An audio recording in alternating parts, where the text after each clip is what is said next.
Assalamualaikum warahmatullahi wabarakatuh. Salam dan salam sejahtera untuk kita semua. Jumpa lagi bersama saya Dominikus Doni Petung, SPD. Mari bergabung bersama saya untuk belajar sejarah Indonesia. Semoga pada pagi hari ini kita dalam keadaan sehat walafiat.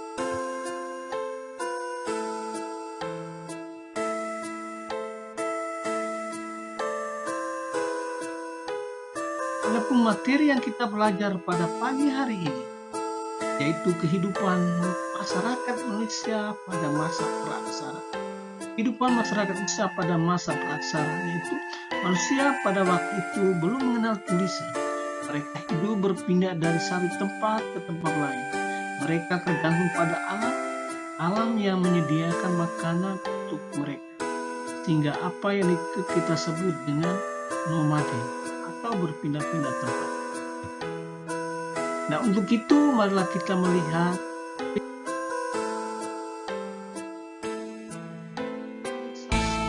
tentang kehidupan masa praaksara di Indonesia. Periodisasi masa praaksara di Indonesia dibagi atas dua, antara lain yang pertama berdasarkan geologi.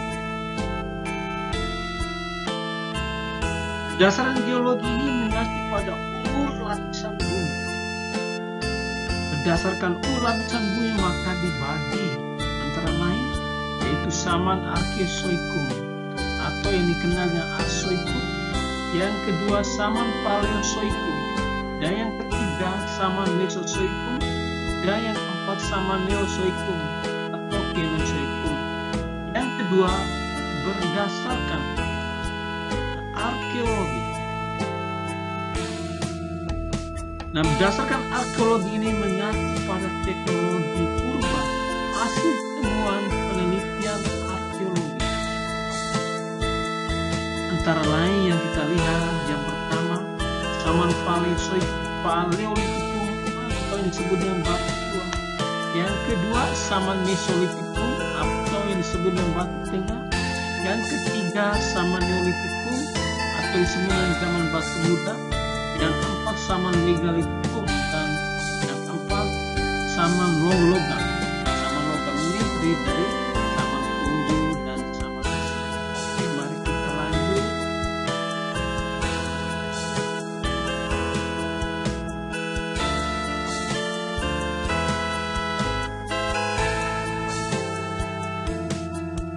Kita melihat jenis-jenis manusia purba dan lokasi penemuan manusia purba di Indonesia.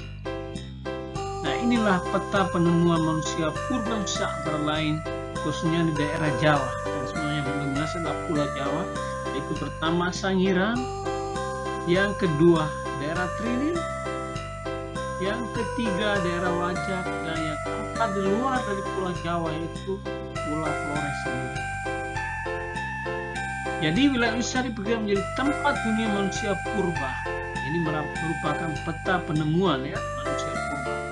Dan beberapa daerah yang sudah disebutkan tadi antara lain Sangiran, Trinil, Wajak, dan Flores.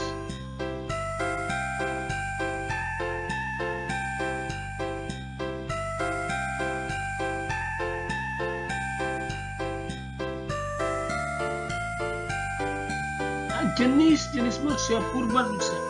Manusia purba yang ditemukan di atas beberapa jenis manusia purba tersebut, yaitu antara lain yang pertama Meganthropus, yang kedua Pithecanthropus, dan yang ketiga Homo sapiens.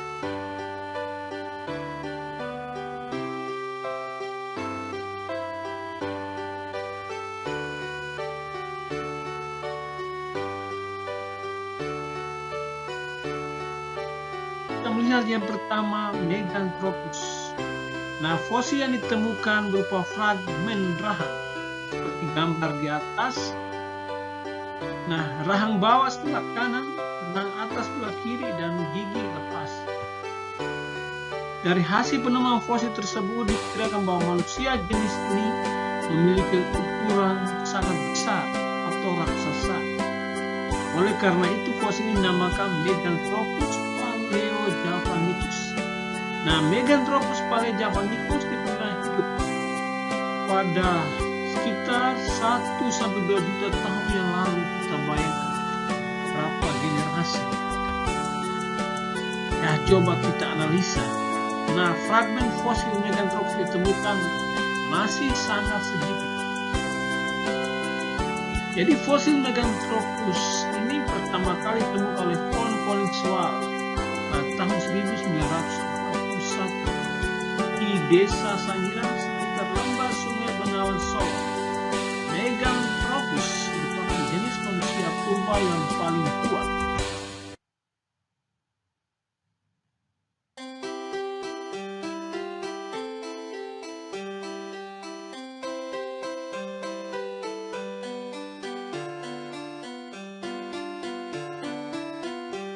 Yang kedua adalah Pithecanthropus.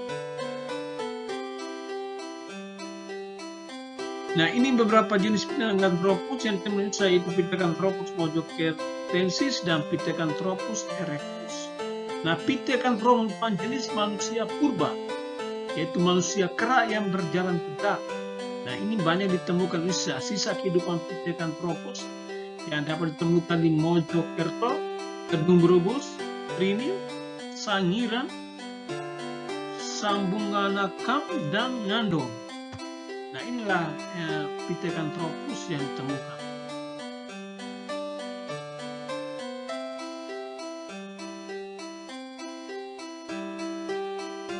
Pithecanthropus mojokerto merupakan manusia purba jenis Pithecanthropus tertua yang ditemukan di Indonesia. Pithecanthropus mojocertensis ditemukan oleh von Koningswald di Mojokerto tahun 1936 pada lapisan-lapisan Pleistosen bawah. Ini hidup sekitar 2,5 sampai 1,25 juta tahun yang lalu.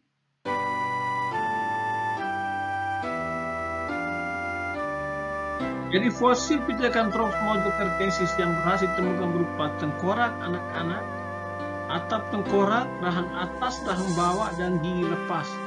Berdasarkan temuan tersebut, ciri fisik Pithecanthropus mojocertensis diperkirakan yaitu tulang pipi kuat, berbadan tegak, tonjolan kening tebal, berbentuk kuku, muka menonjol ke depan, dan volume otak sekitar 650 sampai 1000 cc.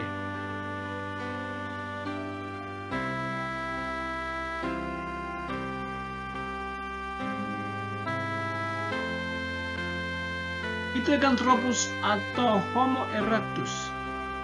Nah, ini dia punya tengkoraknya. Pithecanthropus erectus memiliki daerah persamaan paling luas yang ditemukan pada tahun 1890 oleh Eugene Dubois. Nah, ini berhasil menemukan beberapa fosil Pithecanthropus di Kedung Brebes, Trinil, dan Ngawi. Pada saat ini nama ilmiah Pithecanthropus erectus adalah Homo erectus. Para ahli paleoantropologi menduga bahwa Homo erectus berasal dari Afrika. Homo erectus berimigrasi selama masa Pleistosen sekitar 2 juta tahun yang lalu.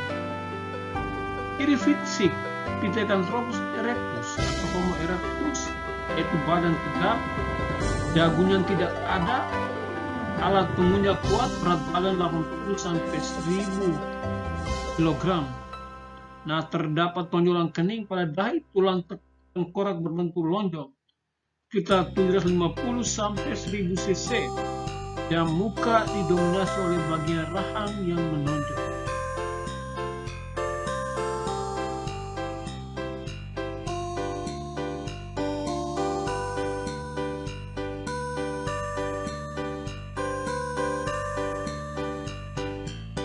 Yang berikut Homo sapiens. Homo sapiens artinya manusia yang cerdas. Ketingkatan kecerdasan Homo sapiens salah satunya disebabkan volume otaknya jauh lebih besar daripada jenis manusia purba sebelumnya, sehingga dinamakan Homo sapiens. Homo sapiens diperkirakan memiliki ciri fisik antara lain tengkorak besar, volume otak diperkirakan 1000 sampai 650 cc, muka datar dan lebar, akar hidung lebar, bagian mulut menonjol sedikit, dahi agak miring di atas rongga, mata ada busur kening yang nyata, langit-langit mulut besar dan dalam rahang bawah masif, Gigi besar-besar serta tinggi badan 173 cm. Jenis Homo sapiens ini ditemukan yaitu Homo wojokertensis, Homo soloensiensis, dan Homo floresiensis.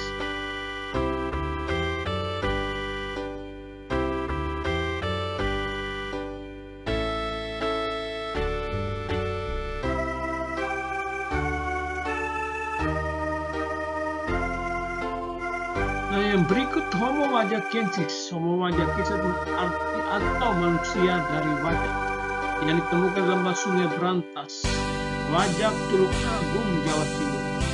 Fosil Homo wajakensis ditemukan pada lapisan Pleistosen atas oleh Eugene Dubois juga, yaitu pada tahun 1889. Manusia purba ini diperkirakan hidup pada 40-25 ribu tahun yang lalu. Von Koenigswald mengategorikan Homo wajakensis dalam jenis Homo sapiens, manusia cerdas, karena Homo sapiens ini sudah mengenal upacara penguburan, berarti berkaitan orang yang meninggal. Ya, di sini ada ritual-ritual adat mengenai upacara penguburan mayat pada waktu itu.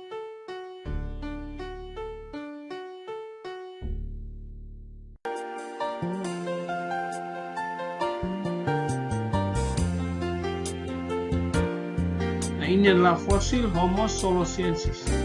Homo soloensiensis pertama ditemukan oleh Von Koenigswald pada tahun 1931 sampai 1934 di daerah Ngandong, tepi Sungai Bengawan Solo. Selain itu, fosil Homo soloensis ditemukan di Sambung Macan dan Ngawi.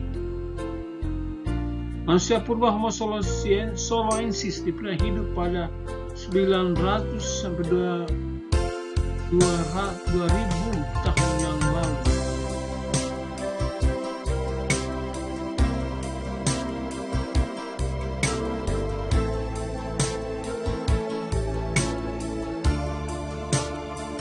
Ini adalah Homo floresiensis. Homo floresiensis ditemukan oleh para ilmuwan dari Australia pada tahun 2003. Jadi adalah yang baru. Yang lainnya sekitar tahun 1943. Nah, dalam ekskavasi di Gua Liang Bua, daerah Flores, manusia purba hidup di Pulau Flores sekitar 8.000 tahun yang lalu. Menurut tim ilmuwan yang menemukan fosil tersebut, Homo floresiensis merupakan turunan spesies Homo erectus yang hidup di Asia Tenggara sekitar 1 juta tahun yang lalu akibat proses seleksi alam atau yang disebut dengan natural selection. Tubuh mereka berevolusi menjadi bentuk yang lebih kecil.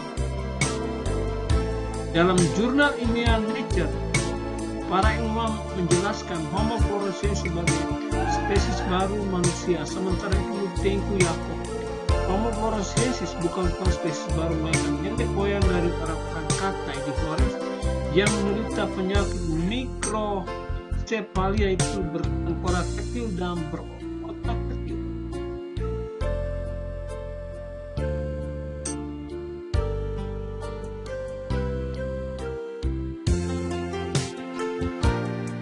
Nah, untuk tugas yang dibuatkan yaitu tulislah perbedaan jenis manusia purba yang seperti dijelaskan tadi, antara lain manusia purba Meganthropus, Pithecanthropus, dan Homo.